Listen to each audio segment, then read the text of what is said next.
खून करण्याच्या तयारीत असलेल्या 2 तरुणांना सदर बाजार पोलिसांनी नळगल्ली येथून केली अटक, धारदार शस्त्र केली जप्त। आज दिनांक 12 रोजी शुक्रवारी दुपारी 2 वाजता मिळालेल्या माहितीनुसार जालना शहरातील सदर बाजार पोलिसांनी एका कारवाईत जुन्या भांडणातून खुनासारख्या गंभीर गुन्हा करण्याच्या तयारीत असलेल्या 2 तरुणांना अटक केली आहे।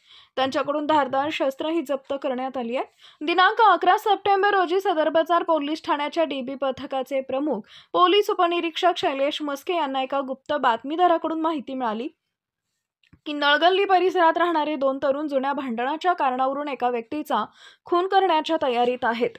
या माहितीची खातरजमा झाल्यावर पोलीस उपनिरीक्षक मस्के आपल्या पथकासह घटनास्थळी रवाना झाले।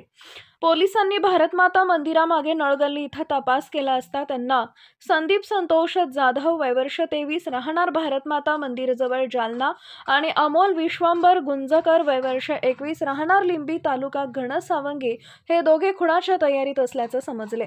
पोलिसांनी संदीप जाधवच्या घरी छापा टाकला असता तिथं अमोल गुंजकर हा आढळून आला।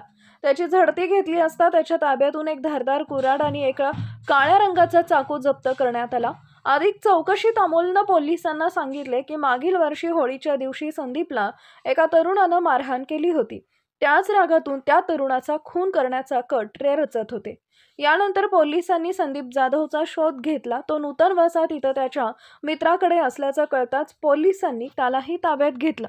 संदीपची चौकशी केली असता त्यानं घरातून एक धारदार तलवार काढून दिली। ही तलवारही मागील वर्षी मारहाण करणाऱ्या तरुणाचा खून करण्यासाठीच आणली असल्याचं त्यानं कबूल केले।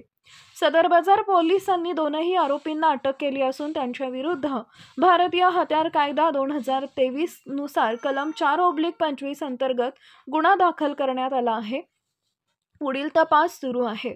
ही कारवाई वरिष्ठांच्या मार्गदर्शनाखाली आणि पोलीस निरीक्षक संदीप भारती यांच्या नेतृत्वात डीबी पथकानं केली आहे। यात पोलीस उपनिरीक्षक Shailesh Maske, police head constable Jagannath Jadhav, police head constable Dhanaji Kawale, police head constable Nazir Patel, Bhagwan Munjal, Durgesh गोपने, Ganesh Tejankar, Rahul Katakam, Dhananjay Lodhe, चालक शिवाजी काळे व सद्दाम सय्यद यांच्या वतीनं करण्यात आली आहे।